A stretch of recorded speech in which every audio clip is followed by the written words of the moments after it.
छात्रों, हम आपके लिए UP triple S C PET का प्रैक्टिस सेट लेकर आए हैं और ये 45वीं क्लास है। और ऐसे स्टूडेंट जिन्होंने अभी तक चैनल को सब्सक्राइब नहीं किया, चैनल को सब्सक्राइब करना, बेल आइकन दबाना ना भूलें।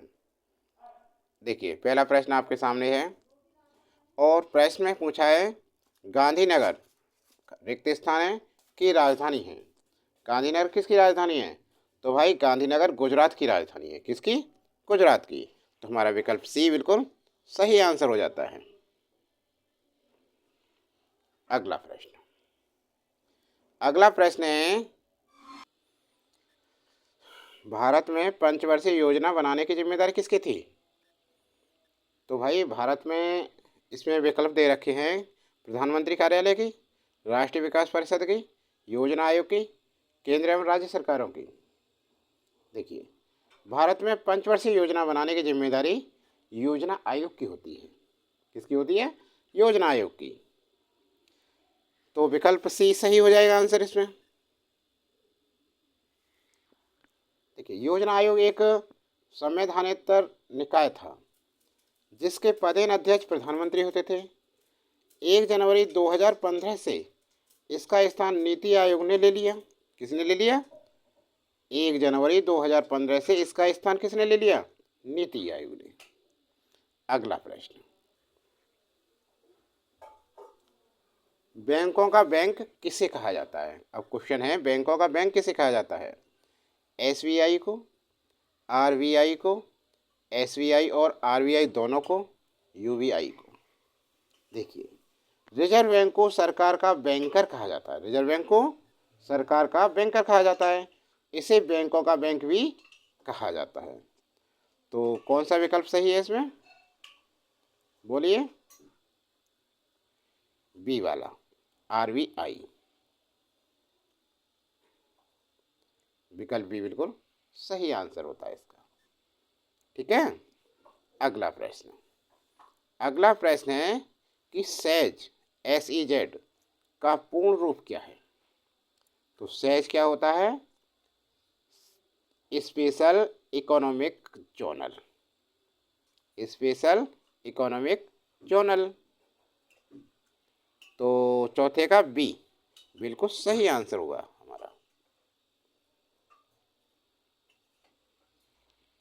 ठीक है ना। अगला प्रश्न है हरित क्रांति की सफलता इनमें से किसकी उपलब्धता पर निर्भर थी? ए, रासायनिक उर्वरक एवं कीटनाशक। नहीं। देखिए, पर्याप्त सिंचाई सुविधाएं। नहीं, ये भी नहीं। यहाँ देखिए, हरित क्रांति की सफलता निम्न पर निर्भर थी। किस पर? एक तो निर्भर थी ये सिंचाई पर, सिंचाई की सुविधा। ठीक है ना। और नंबर 2 थी बीजों के उच्च उच्च पैदावार किस्म। और नंबर 3 रासायनिक उर्वरक एवं कीटनाशक। ये था सिंचाई की सुविधा, बीजों के उच्च पैदावार किस्म, रासायनिक उर्वरक एवं कीटनाशक।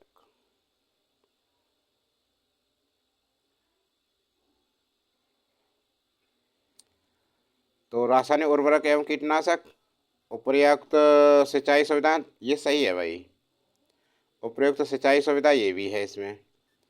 और जी, ये दोनों हो गए, रासायनिक उर्वरक एवं कीटनाशक, पर्याप्त सिंचाई सुविधाएं, ये तो दोनों आ गए। 2 और देखते हैं अभी। बीजों की उच्च पैदावार किस्म, ये भी सही है। तो इसमें आएगा विकल्प डी, उपयुक्त सभी, क्योंकि तीनों हैं। ठीक है ना। अगला प्रश्न क्या है? अगला प्रश्न है बैंकिंग के क्षेत्र में CVS और C का पूर्ण रूप क्या है? बैंकिंग के क्षेत्र में CVS में C का पूर्ण रूप क्या है? देखिए, बैंकिंग क्षेत्र में CVS का पूर्ण रूप होता है इसका पूर्ण पूरा ही देख लीजिए, कोर बैंकिंग सॉल्यूशन। तो सी क्या आ गया, कोर। इसमें आ गया विकल्प ए, बिल्कुल सही। समझ में आ गया ना। अगला प्रश्न देखते हैं अब। अगला प्रश्न है, भारतीय संविधान में मौलिक अधिकार किस देश के संविधान से लिए गए हैं? अमेरिकी संविधान, आयरिश संविधान, ऑस्ट्रेलियाई संविधान, ब्रिटिश संविधान। देखिए, भारतीय संविधान में न्यायिक पुनरावलोकन की शक्ति, न्यायपालिका की स्वतंत्रता का प्रावधान एवं मौलिक अधिकार अमेरिकी संविधान से लिया गया है।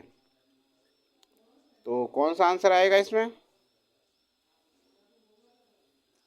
अमेरिकी संविधान, विकल्प ए बिल्कुल सही आंसर हो जाता है हमारा। अगला प्रश्न देखिए। अगला प्रश्न है, धर्म, मूलवंश, जाति, लिंग अथवा जन्म स्थान के आधार पर विभेद या का प्रतिषेध भारतीय संविधान के मौलिक अधिकारों के किस वर्ग में आता है? किस वर्ग में आता है? तो देखिए, भारतीय संविधान के अनुच्छेद 14 से 18 में, भारतीय संविधान के अनुच्छेद 14 से 18 में समता का अधिकार प्रदान किया गया है। अनुच्छेद 15 धर्म, मूलवंश, जाति, लिंग या जन्म स्थान के आधार पर विभेद का प्रतिषेध करता है। तो ये क्या है, किस वर्ग में आता है? स्वतंत्रता का अधिकार, संवैधानिक उपचारों का अधिकार, समता का अधिकार। धार्मिक स्वतंत्रता का तो क्या है, समता के अधिकार में आता है ये। विकल्प हमारा सी बिल्कुल सही आंसर बनता है। ठीक है ना। अगला प्रश्न। अगला प्रश्न है कि लोक संविधान का कौन सा अनुच्छेद राज्यों में राज्यपालों का प्रावधान करता है? 153, 136, 124 या 148? देखिए, भारतीय संविधान के अनुच्छेद 83, भारतीय संविधान के अनुच्छेद 83 के अनुसार लोकसभा की अवधि 5 वर्ष की होती है। लोकसभा की अवधि कितनी होती है?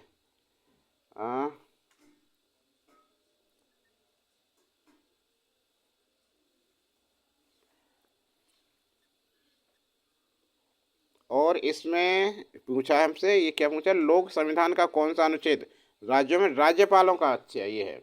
तो भारतीय संविधान का अनुच्छेद 153, भारतीय संविधान का अनुच्छेद 153 के अनुसार प्रत्येक राज्य के लिए एक राज्यपाल होता है। प्रत्येक राज्य के लिए एक राज्यपाल होता है। संविधान के अनुच्छेद 155 के तहत राज्य के राज्यपाल की नियुक्ति भारत के राष्ट्रपति द्वारा की जाती है। राज्य के राज्यपाल की नियुक्ति कौन करता है? भारत के राष्ट्रपति द्वारा की जाती है। तो इसमें कौन सा विकल्प सही हो गया हमारा? 153, विकल्प ए बिल्कुल सही आंसर आ गया। समझ में आ गया ना। अगला प्रश्न। अगला प्रश्न है, किस संवैधानिक संशोधन ने भारतीय संविधान में भाग 9 के नगर पालिकाएं जोड़ा था? 74वां संवैधानिक संशोधन अधिनियम। हाँ जी, देखिए, संविधान के 74वें संशोधन अधिनियम 1982 के माध्यम से संविधान में भाग 9 के जोड़ा गया था जो नगर पालिका से संबंधित है। तो हमारा विकल्प ए बिल्कुल सही आंसर आ गया। ये हो गया, ये तो है ही नहीं है ना। 11 में देखिए, समय की एसआई इकाई क्या है? मिली सेकेंड, घंटा, मिनट या सेकंड? समय की एसआई इकाई सेकंड है। समय एक मूल राशि है, समय एक अदिश राशि है। क्या है इसमें? कौन सी है? समय की एसआई, एसआई इकाई सेकंड। विकल्प डी बिल्कुल सही है इसका 11 में का।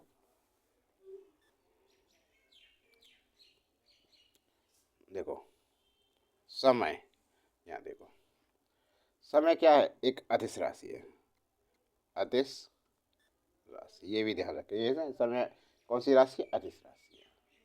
और ये एक मूल राशि है। ठीक है। अगला प्रश्न विज्ञान से संबंधित है ये। कांसा किसकी मिश्र धातु है? कांसा किसकी मिश्र धातु है? तांबा और टीन, तांबा और जस्ता, तांबा और लोहा, तांबा और निकेल। कांसा, तांबा एवं टीन की मिश्र धातु है। पीतल, कांसा किसकी है? तांबा और टीन की मिश्र धातु है। तो इसमें बारे में का कौन सा विकल्प सही हो गया? ये वाला विकल्प ए बिल्कुल सही आंसर है। ठीक है। और पीतल, पीतल क्या होता है? तांबा और जस्त, ये भी याद रख लो, आ जाता है कभी कभी। पीतल, तांबा और जस्ता की मिश्र धातु है। ठीक है। अगला प्रश्न है, आवर्त सारणी सर्वप्रथम किसके द्वारा दी गई थी? ऑटो व्लाथी, Johannes Kepler, Dmitri Mendeleev, Michael Faraday, किसके द्वारा दी गई थी? तो कौन सा होगा इसमें? देखिए, सर्वप्रथम आवर्त सारणी के रूप में तत्वों का वर्गीकरण मेंडलीव ने किया था और यह वर्गीकरण तत्वों के परमाणु भार द्रव्यमान पर आधारित था। बाद में मोजले नामक वैज्ञानिक ने मेंडलीव की आवर्त सारणी को संशोधित किया और तत्वों का वर्गीकरण उनके परमाणु क्रमांक के आधार पर किया, जिसे आधुनिक आवर्त सारणी के नाम से जाना जाता है।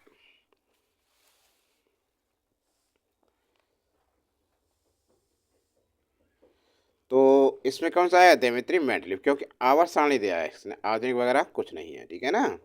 तो विकल्प सी हमारा सही आंसर आ जाएगा। समझ में आ गया। अगला प्रश्न देखते हैं। अगला प्रश्न क्या है जी? अगला प्रश्न है, निम्नलिखित में से किस कोशिका अंग को कोशिका की आत्मघाती थैली कहा जाता है? सूत्रकणिका, केंद्रक, केंद्रका, लयकाय। देखिए, लाइसोसोम या लयनकाय को कोशिका की आत्मघाती थैली कहा जाता है। तो विकल्प डी बिल्कुल सही आंसर है इसका। अगला प्रश्न, निम्नलिखित में से कौन सा एंजाइम लार में पाया जाता है? लैक्टोज, डाइस्टेज, सुक्रोज या टाइलिन। टाइलिन नामक एंजाइम लार में पाया जाता है। टाइलिन नामक, इंग्लिश में पता कैसे लिखते हैं इसे? देखो, PTYALIN, टाइलिन ऐसे लिखा जाता है। टाइलिन नामक एंजाइम लार में पाया जाता है। तो हमारा विकल्प डी बिल्कुल सही आंसर है। तो छात्रों, ये क्लास कैसी लगी आपको? क्लास अच्छी लगी तो लाइक कीजिए और ज़्यादा से ज़्यादा चैनल को शेयर कीजिए। ठीक है। इसका अगला भाग देखने के लिए चैनल को जरूर सब्सक्राइब करें। चलते हैं, अगली क्लास बहुत जल्द लेकर आएंगे इससे और बड़ी। ठीक है ना। और इससे पहली क्लासें देखने के लिए चैनल की प्लेलिस्ट बनी है UPSSC PET की, उसमें जाकर देख सकते हैं अन्य क्लासों को। आज के लिए इतना ही।